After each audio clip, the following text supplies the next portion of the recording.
Então, basicamente, minhas atividades estão entre a advocacia, eu sou procurador municipal, sou procurador no município de Palmares, Mata Sul de Pernambuco, e também sou professor universitário. Aqui no âmbito da OAB eu presido uma comissão chamada Comissão de Perícias Forenses, que foi uma das primeiras no Brasil e que tem empreendido diversos debates e palestras neste tema que é muito novo. Na verdade não é tão novo no direito, mas entre os advogados ele é mais recente e a gente está introduzindo ele em Pernambuco e no Brasil.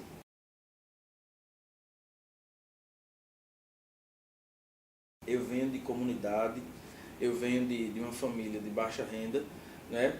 E eu sou um dos poucos que fez graduação na minha família. Hoje em dia essa realidade, até pelo processo de democratização do ensino superior, mudou sensivelmente e graças a Deus a minha família acompanhou essas mudanças. Mas na minha época não foi fácil, né? Na verdade eu vivi um processo de ruptura cultural e econômica na minha família. E só o estudo, né, só o desenvolvimento do intelecto é que me possibilitou essa ascensão social, né, e com isso uma série de outras dificuldades também. Então, eu costumo dizer que na minha época ainda era difícil sim. E quando eu olhava para os meus colegas de sala, eu encontrava alguns nas mesmas condições que eu, mas a grande maioria sim, tinha uma realidade diferenciada. Mas repito, muita gente com o mesmo histórico de luta, né? Especialmente luta social, luta econômica, para poder sobreviver no curso de Direito.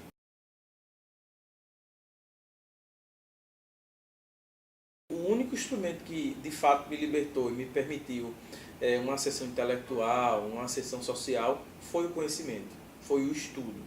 Né? Então tem uma velha frase que diz, só o conhecimento liberta. Então foi o conhecimento que me libertou, o estudo, a dedicação, mesmo com recursos limitados à época, eu tive a oportunidade de ser um advogado, de ser um professor universitário, de ser um mestre em perícia forense e de ingressar a determinados lugares.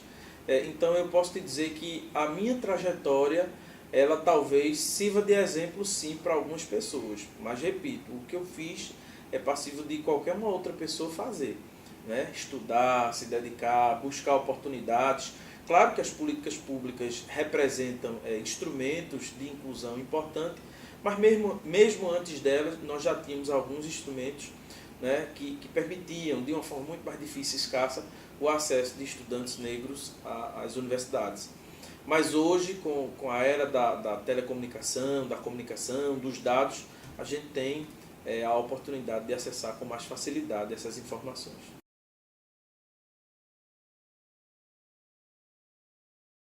Eu hoje, que faço parte do ensino superior na qualidade de docente, eu sou completamente a favor desses programas de inclusão em universidades, desses programas inclusivos em educação de uma forma geral, desde os primeiros anos da pré-escola e especialmente o que é que a gente está falando aqui, que é o ensino superior. Então eu sou totalmente a favor dessas políticas inclusivas, porque eu fui objeto dela, né? Eu fui fruto de uma política pública em educação superior.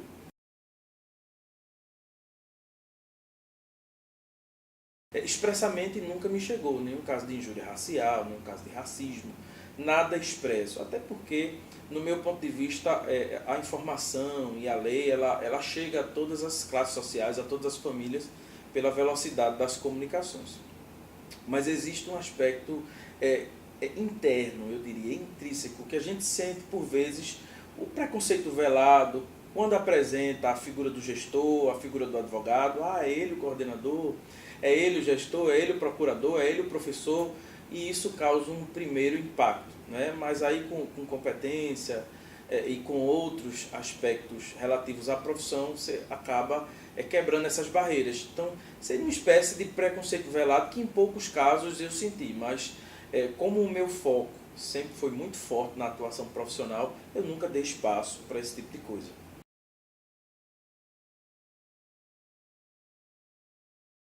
Eu tenho uma relação de muito amor e respeito a todos os meus alunos.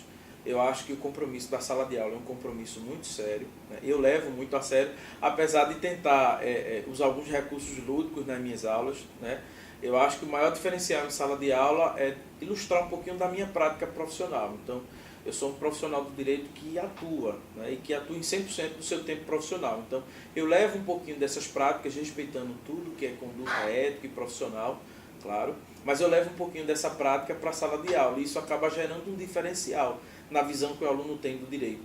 O direito não é somente uma ciência teórica, o direito é uma ciência social extremamente importante, que tem repercussão nos bairros, na cidade, nas relações entre pessoas, nas relações econômicas. Então é essa a visão que a gente leva para a sala de aula quando vai falar um pouquinho do direito.